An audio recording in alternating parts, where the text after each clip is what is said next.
Greatness isn't born. It's engineered, hour by hour. On a wind-swept Atlantic island, a skinny boy made a pact with himself. No excuses, no shortcuts. Only work. His name was Cristiano. Madeira was small. His dreams weren't. He didn't wait for perfect conditions. He built them. On streets, in schoolyards, on rough pitches where the wind cut like a blade. He ran faster than boys his age. But speed alone wasn't enough. He wanted control, power, precision. Every night, more touches, more sprints, more jumps. He didn't count the reps. He counted the gaps between who he was and who he wanted to be. At 12, he left home. An island behind him, a capital ahead. Lisbon's academy didn't care about hometown legends. It cared about results. He was small, he was far from family. He was not the strongest. He was the most stubborn. First in the facility, last to leave. He practiced skills until calluses split, then practiced them again. He chased the ball, then chased the feeling of mastery that trailed just out of reach. There was a setback, a heart scare at 15. A surgery with stakes no teenager should face. Days later, he was running again. Why? Because discipline isn't just a plan. It's a decision you renew every morning. He studied older players, how they moved, how they recovered, what they ate, what they avoided. He began to eliminate late nights, sugary drinks, junk calories. If it didn't help him, it was gone. He wasn't chasing comfort. He was manufacturing an edge. Coaches noticed the engine. Teammates noticed the rituals. While others rested, he added one more drill, one more lift, one more sprint. He thought in details. Core strength for balance, ankles for whip, hips for torque, neck strength for headers, calves for explosion. Technique wasn't luck, it was layers stacked with purpose. He moved to Manchester in 2003. New league, new weather, new expectations. He arrived skinny, he left a powerhouse. But that wasn't magic, it was math. Every day +1. Before training, he trained. After matches, he lifted. He watched film with a notebook. Angles, runs, defender habits, goalkeeper tells. He didn't just love the game, he dissected it. The showy stepovers, they were a doorway, not a destination. He learned when to pass, when to sprint, when to stay still and let panic grow in a defender's chest. Football is a game of moments. He learned to manufacture them. He cleaned his sleep. Early nights, naps scheduled, hydration measured. Recovery was not a luxury, it was ammunition. Teammates told stories. The extra work after everyone walked off. The meals stripped of indulgence. The sprints in empty corridors. The ice baths no one wanted to touch. He chased strength without losing speed. Olympic lifts, bodyweight mastery, jumps with purpose, resistance bands to load the stride. He taught his body to be reliable, under stress, under fatigue, under pressure that would crack most men. Set pieces became experiments. Foot angle, ball valve alignment, contact point. He'd hit free kicks for an hour, adjusting millimeters, hunting repeatable force. He didn't worship talent, he distrusted it. Talent is a spark, work is the engine. In matches, he looked like a comet. In private, he looked like a metronome. Tick, tick, tick. Rep after rep after rep. Critics called him flashy. He turned the volume down on showmanship. He turned it up on output. Goals, assists, sprints that broke lines, decisive actions, not decorations. He learned to love boredom. The same movement 1,000 times. The same meal 3 days in a row. Discipline doesn't ask if you feel like it. Discipline shows up when you don't. He upgraded instead of plateauing. Stronger core? Add plyometrics. Pace hitting? Refine mechanics. Aerial duels? Train the legs. Train the timing. Train the neck. He built routines that could travel. Hotel rooms became mini gyms. Floors became fields. No excuses, only adjustments. Pressure mounted. He welcomed it. Pressure sharpens or shatters. He made it sharpen. By 2007 and 2008, the numbers tilted. Not by accident. Shots per game refined to shots on target. Dribbles traded for decisive movements into space.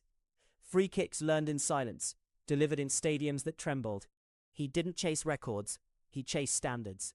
Standards high enough that records had nowhere else to go. You saw the goals. What you didn't see were the invisible decisions. The shrug when the dessert tray rolled by. The jacket pulled on at 9 p.m. The phone face down when friends stayed out.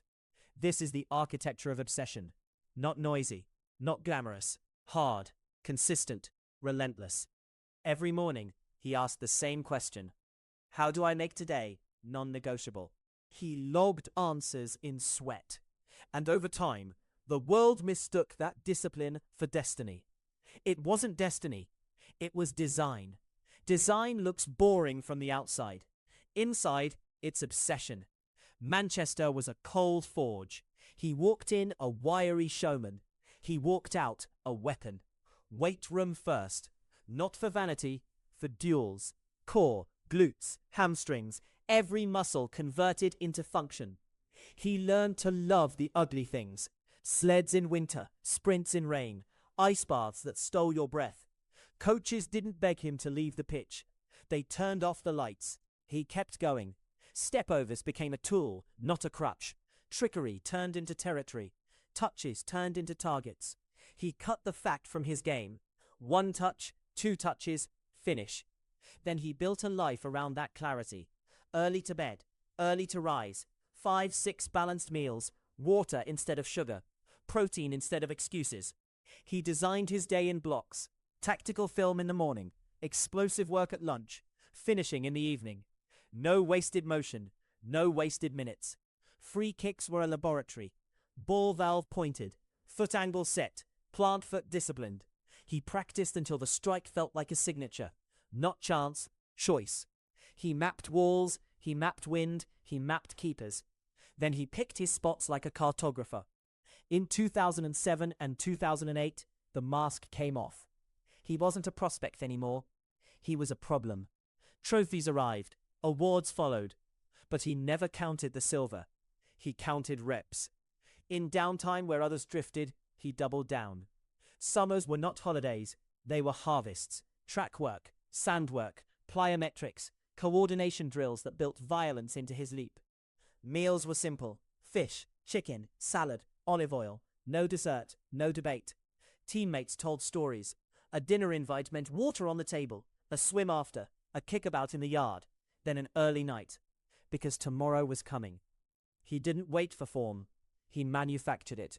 Critics said he was selfish. He treated that as feedback. He refined the edges, pressed smarter, passed cleaner, moved sooner. The game slowed down around him. He sped up.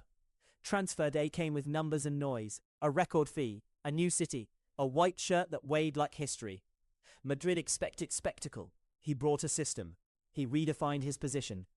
Not a winger, a finisher, a ghost at the back post, a knife between centre-backs. He trained timing like art. Start late, arrive early, beat the line, beat the man, meet the ball. Playmakers found his runs like compass needles. Ozil, Di Maria, Modric, they learned his patterns. He learned theirs. It looked like chemistry. It was choreography. He drilled near-post finishes until they felt inevitable. He drilled far-post curls until they felt routine. Left foot, right foot. No comfort zones, no alibis. He took the bodywork further.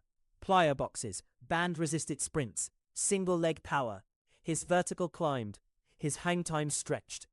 Headers turned into punishments. Recovery became a discipline, not an afterthought. Cryotherapy chambers, compression gear, stretching sessions that lasted longer than some trainings. Massages scheduled like meetings, naps as non-negotiable. He logged wellness like stats, resting heart rate, body fat, sleep quality. Micro goals written down and crossed off. He learned new tells in goalkeepers.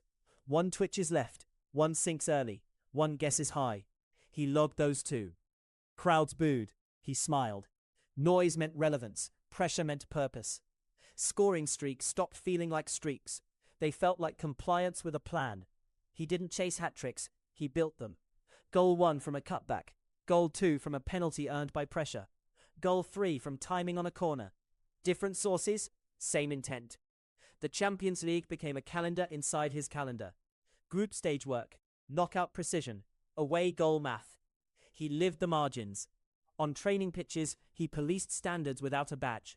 Arrive on time, leave after him. Hydrate, stretch, sleep, repeat. Young players watched. He didn't give speeches, he gave demonstrations. He turned adversity into algorithm. Kicks to the shins, strengthen shins, tight hips, mobilize daily. Dright, reps until flow returns. He escalated the simple. 10 crosses become 50. 50 becomes 100. 100 becomes habit.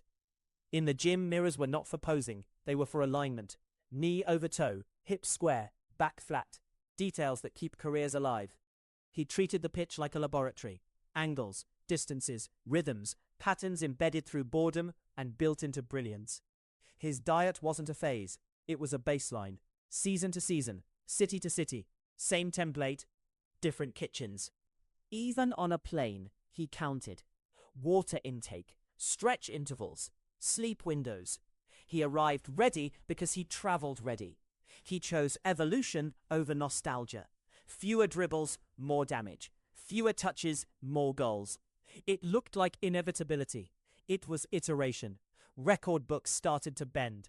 Single season tallies, all-time charts, home goals, away goals.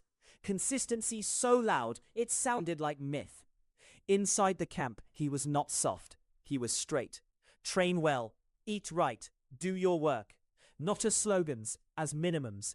Celebrations were brief. A leap, a shout, then reset. He wasn't chasing applause. He was chasing alignment. His routine protected him from mood. Tired? Do the warm-up. Do the work. Finish the set. Traveling fans saw a star. Teammates saw a clock.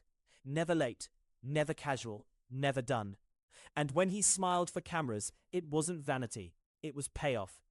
Not for the moment, for the method. The white-hot spotlight can blind. He used it to grow. Defenders swapped shirts and shared bruises. Coaches adjusted plans and ran out of plans. The pattern kept repeating. Open the scoring, close the match. Deliver in the 89th like the 9th. This wasn't luck stretched across years. It was ruthless maintenance. He kept adding layers. Breathing work for sprints. Vision drills for decisions. Cold exposure for inflammation. All in service of tomorrow's training, not yesterday's headlines. He built a life that fed the work. Family time scheduled, phone off, goals written, day planned. The myth said he was born for it. He kept proving he was built for it. And somewhere between empty gyms and packed stadiums, the design became culture. Not just his, a team's, a nation's. Because obsession doesn't stay private for long. It leaks, it lifts. It sets a bar others now have to meet. By then, the numbers were already outpacing adjectives. But he didn't chase adjectives. He chased inches. Inches in the jump, inches on the run, inches in the angle of a foot. Inches that decide finals. The world saw domination. He saw discipline applied at scale. And even at the height of it, he looked ahead. New demands, new adaptations. A body that would age, a game that would change. He was ready to evolve again. He trimmed the excess. He sharpened the core. Less flair, more finish. He moved inside, closer to goal. Fewer touches, higher stakes. He studied the box like a map. Angles, shadows. The blind side of a defender. He learned to disappear, then arrive. One step, one strike. Net. He trained the leap again. Not just height, timing, contact, neck strength, hip drive. Ball met forehead with a thud you could feel. He rewrote his sprints, shorter bursts, smarter triggers. He conserved, he exploded, he chose the moment. He rebuilt his week, micro adjustments. He tracked sleep like steps. He protected recovery like a trophy. Cold therapy, heat, stretch, repeat. He treated food as fuel, measured plates, clockwork meals, hydration dialed, no drama, just data. New league, new puzzles, tighter lines. He learned their rhythms, their traps, their tells. He scored anyway. Left foot, right foot, head, inside the 6, top corner, tap in, volley. One by one, he found joy in the simple thing. The clean run to the near post, the glance to the far. The defender a half-second slow. Enough. He held his standards as if they were oxygen. He didn't chase motivation. He followed routine. Alarm, gym, reps, recovery, film, silence. When pressure rose, he leaned into it.